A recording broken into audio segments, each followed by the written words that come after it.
Waouh, waouh, waouh, la famille est extraordinaire. Extraordinaire. Je vois cette information, ça fait 2 jours,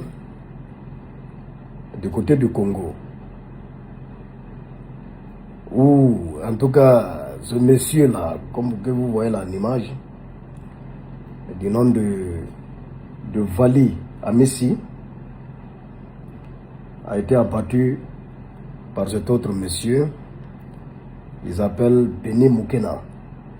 Et on a vu sur les vidéos de caméra surveillance où il rentre dans une chambre d'hôtel et l'autre, voilà, il ouvre, l'autre entre et on a l'impression qu'il sort quelque chose.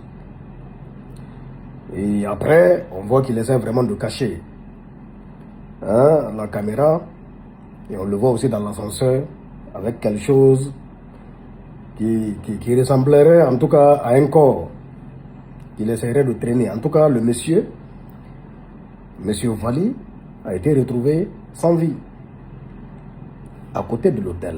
Ça veut dire que, ouais, donc il l'a abattu, il l'a traîné, il l'a fait descendre et il allait le jeter quelque part à côté de l'hôtel. Heureusement qu'il a été filmé. Il a été filmé. C'est incroyable parce qu'on dit, ça se raconte que c'est des amis. C'est ce qui fait peur. Ça se raconte que c'est des amis. Oui. Et j'ai vu cette image. Je ne sais pas si c'est eux. On dit que c'est des amis de longue date. Ils ont grandi ensemble pratiquement. Donc je ne sais pas si cette photo-là est authentique. Mais c'est trop grave. C'est trop grave. Voilà, c'est tous des entrepreneurs.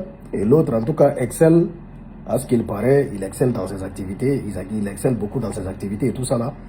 Il est dans beaucoup de projets. Je l'ai même écouté où il parle de beaucoup de projets, voilà, qu'il accomplit et tout ça là. Et frère, le monde fait peur, hein? Le monde fait peur. Et il y a eu l'avis de recherche, je ne sais pas s'il a été arrêté ou pas, mais on espère qu'ils mettront main sur lui pour qu'il paye pour ce qu'il a fait. C'est trop grave. C'est trop grave. C'est-à-dire, c'est pourquoi aujourd'hui les amitiés font peur.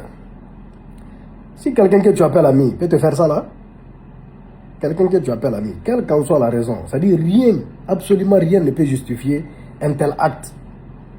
On ignore les raisons, les motivations du gars, mais qu'est-ce qui peut motiver un être humain à faire ça là? À quelqu'un que tu appelles ami, même à quelqu'un que tu appelles ennemi, à moins que ça soit une personne qui attente à ta vie. Parce que quelqu'un qui attend à ta vie, si toi tu prends sa vie, on va appeler ça de la légitime défense. Oui, mais là, qu'est-ce qui peut justifier ça là? Hein?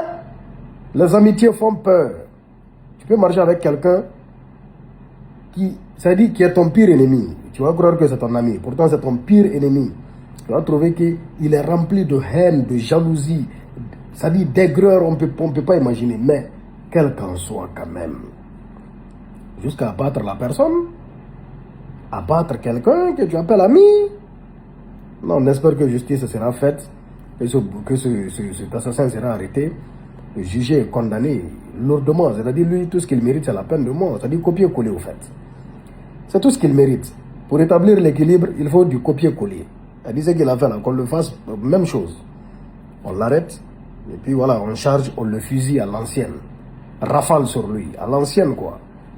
Oui, seul ça peut rétablir l'équilibre. Parce que bon, s'il est en prison, même si on dit c'est perpète, il va respirer. Et on est en Afrique, on ne sait jamais. Au bout de quelques temps, un gars comme ça va se retrouver dehors. On connaît les choses. Pour éviter tout ça, lui là, on doit l'arrêter devant. On l'attache sur un poteau. Voilà, des soldats s'arrêtent. On donne l'ordre, feu vert. Et puis rafale. On rafale sur lui. Voilà, c'est de ça qu'il s'agit. C'est dommage, ça fait peur. Le monde fait peur, wallahi, le monde fait peur.